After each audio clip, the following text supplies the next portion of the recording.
In my view, if you want to get ahead in this world, you need to start thinking about no work-life balance. It's early, folks, and I'm off to have a meeting with a movie director. Come along, let's see what happens.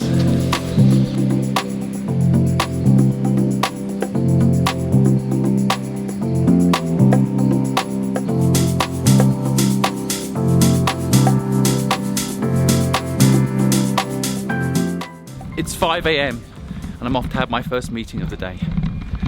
My meeting this morning is with Nigel Levy.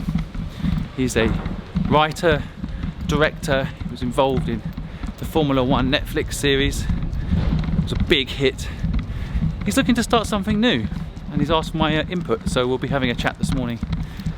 Now, I think so many people say they don't have enough time to start their own business, but a lot of it is to do with passion. You've got to be passionate to start a business. You've got to care about starting a business, and I really care about helping people build things that mean something to them. So getting up at 5 AM, 5:30 AM, going for a walk with someone interesting to help them appeals to me. I want you to find out what appeals to you. But why don't you join us on our chat this morning? I think we're going to get into the concept of niches, how to make a business scale. Nigel's a pretty interesting character, so why don't you join me for a morning meeting? When doing video blogs, I was told never do any footage that will date. I'm telling you this in June 2020. And the reason I'm telling you the date is because actually I want to timestamp something. I started a new project in January this year around giving back, around focusing on kind of two things. One is making sure no entrepreneur feels alone, and then coronavirus hit. Now I want my new platform to help 10% of the world's unemployed start a business of their own and be self-sufficient. So I'm going to document how I did it, what's involved. The last two businesses that I built, I made more money than I'll ever need. This new business, I'm going to try and do the same for you. I'm building my 18th company and it's going to affect you. I know how to build a business and make it successful, and I believe everyone can do the same. So I'm now dedicating my life and my resources to showing you how to do it. But you have to press the play button. So I'm here this morning, my morning walk, with the famous, can I say famous? I think you're famous. Famous, what do you describe yourself as? I guess TV producer and writer. Yes, I can say the famous bit because he's very humble. But, Nigel Levy, folks. So my morning chat with Nigel, we were just talking about marketing really and promoting your business. And we got into the conversation of niche, right? Right, absolutely, yeah. And Nigel's launching a new product offering, and we're just getting into what is niche, because a lot of advice out there will tell you, start niche. And you'll get the story of people like Facebook that started niche, right? They started in the universities and colleges, first at Harvard and then one by one universities around the world. So you can argue that initially it was built for a niche, for university students and colleges to connect to each other within those ecosystems. But of course it's not niche anymore, which could be one reason why it's not as popular as it used to be. Damn!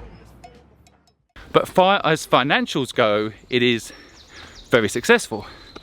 And I think in the early days, when it's being used by students with no money, then no one wants to advertise on their platform because they're students, and not many people that want to necessarily advertise to students, although I can think of quite a few that would. But point being that I think starting out niche is an interesting piece of advice. I'm not sure I agree with it, and that's what Nigel and I are talking about this morning. Yeah, right? Absolutely. So what advice have you seen in the niche? What's your... Well, I think it's the attitude that, that's where the people who actually want what you've got to offer live. So if you're quite focused on a particular group of people, quite narrowly, they're the ones who actually like what you do very specifically, so will spend money on you. Whereas if you're more general, there are other people doing the same kind of general thing that you are. So God, that was a tall hill we just walked up.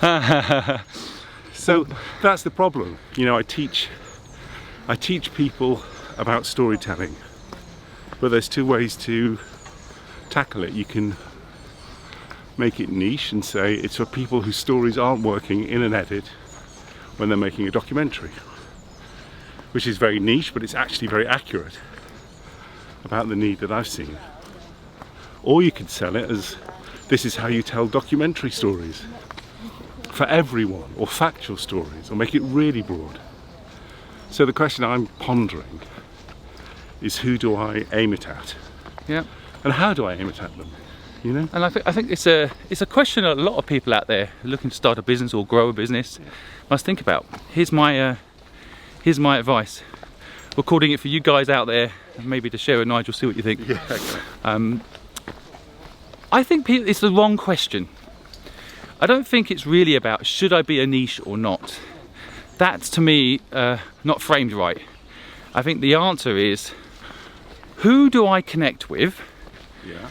Who will find what I know useful and offer it to those group of people, and at the same time focus in on, I mean, ultimately making your own day pleasurable. So you can hit a niche, for example, but that niche might not respect the process or appreciate the value of the content or even implement it. Yeah. You know, I can think about myself. You know, I like to help people with their businesses, and you know, you could argue that's a niche, but I'm also quite interested in helping people start a business. But a lot of it depends on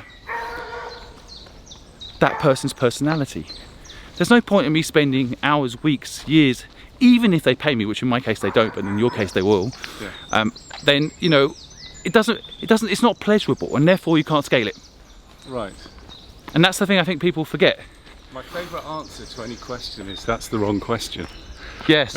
Genuinely it is, because it means it forces you to look at the question completely differently. Right. That's mainly what when I teach people.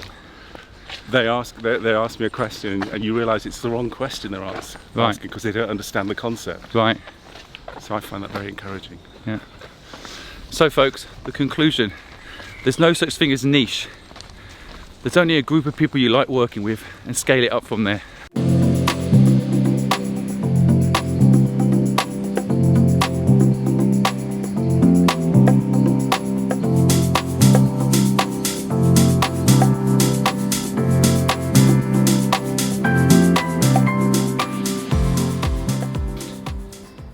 Thanks for joining me and my little dog Bella on our walk this morning. I really enjoyed chatting with Nigel, and it made me think about some things that I feel I should share with you.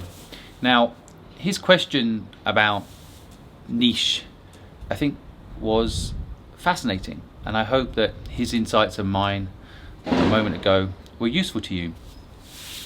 But there were a few other things that I think we talked about on the walk today that are worth sharing with you now, that might help you develop a sense of purpose, or if you have a sense of purpose, figure out what you're meant to do with it. Nigel, I'm sure won't mind me saying that he won't mind me saying that he is a talented individual, that he is very successful and very talented at what he does, but he's also got himself in a situation in life where he's expensive as an individual to hire. When he sells his time, he ultimately is probably up there in some of the most expensive people in the world, and that sometimes also creates a dynamic where he has to take on certain jobs that he doesn't know if he's going to enjoy or not until he's in the middle of it, but to justify his fee, there's certain types of people that will hire him that are high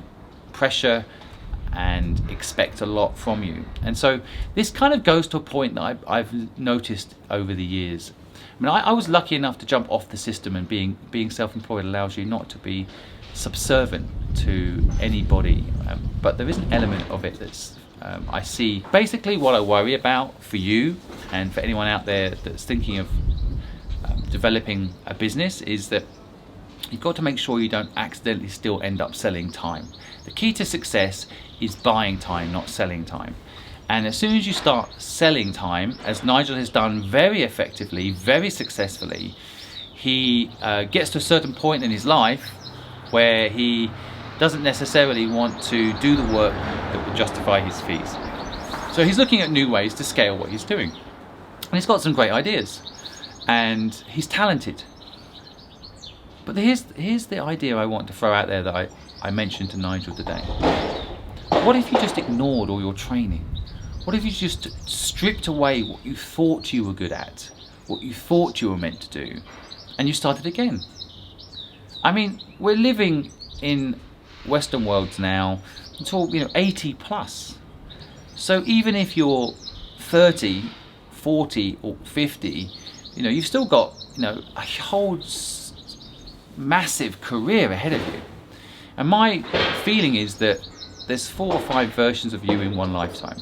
So it could be, in your early years that you're a painter and decorator for the sake of argument, or a lawyer. And it could be that, 10 years later you retrain and you're a computer programmer or a flight simulator designer. And so, I think that the thing really isn't, the learning I have for you is this. The thing really isn't what you do, but what problem you want to solve at this point in your life. And that's the bit of advice I gave Nigel today, off camera, privately. We talked about this concept of stop considering what you think your skill set is based on commercialization, and think instead about the problem you're going to solve and how you can apply your skill set to solving that problem. If you reframe things this way, your whole life changes. So that's it for today, folks. I hope you found joining my meeting this morning interesting. I strongly recommend you have walk meetings yourself. You can both face forward, so there's no social distancing concerns, and it feels positive to be walking forward together, solving problems. If you found my content useful today, I'd really appreciate a like, a comment or a share. And if there's any content that I haven't yet produced for you that you would like, or what I've talked about today you'd like me to unpack more, because it is a complicated point, then I'm here. If you leave me a comment, I always reply. If you send me a message via my website, simonsquibb.com, I'll always reply and get back to you. If you need any help starting a business, or you need help with your existing business, you can reach me through my website, simonsquibb.com. And equally, I go live every Monday, Wednesday and Friday, trying to help people start businesses and trying to help people with businesses figure out how to move them forward so that they're happy. So if you want to join, feel free on youtube.com/simonsquibb, or connect on any of my social media channels. Have a wonderful day, folks. I'll see you later.